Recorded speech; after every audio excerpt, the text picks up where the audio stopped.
Bonjour à tous et à toutes. Aujourd'hui, je veux te parler de la correction de Dieu. Donc, à un moment donné ou à un autre de ta vie, tu peux être amené à être corrigé par Dieu.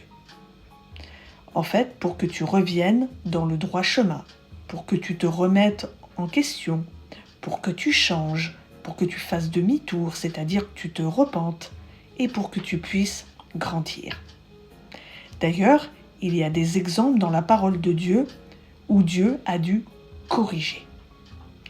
Par exemple, si tu regardes Genèse chapitre 25, il est question de l'histoire de Jacob et d'Ésaü. Jacob a trompé Isaac, son père, devenu vieux et aveugle, en se faisant passer pour son frère Ésaü, afin de récupérer sa bénédiction. Et plus tard, dans Genèse chapitre 29, c'est Jacob qui se retrouve trompé par Laban, qui est un maître en matière de manipulation et de tromperie.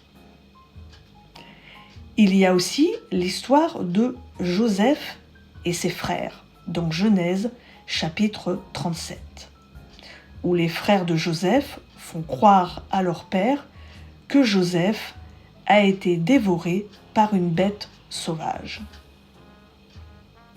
Et plus tard, les frères de Joseph vont se retrouver sous la domination de leur frère Joseph.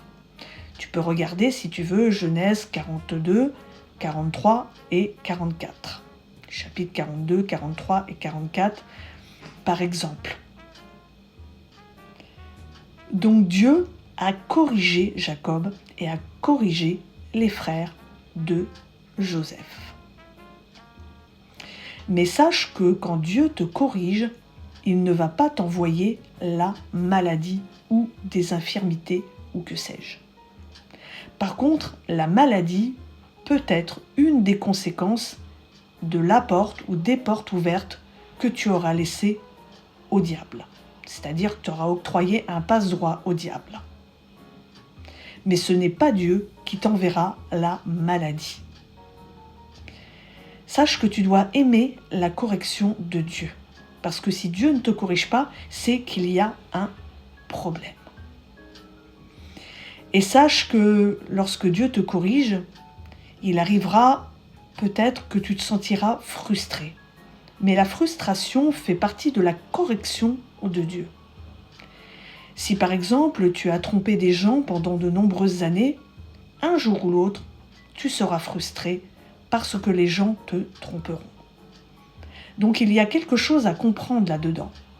C'est qu'au travers cela, Dieu te corrige, te montre ton attitude afin que tu puisses grandir et passer à un autre niveau. À bientôt!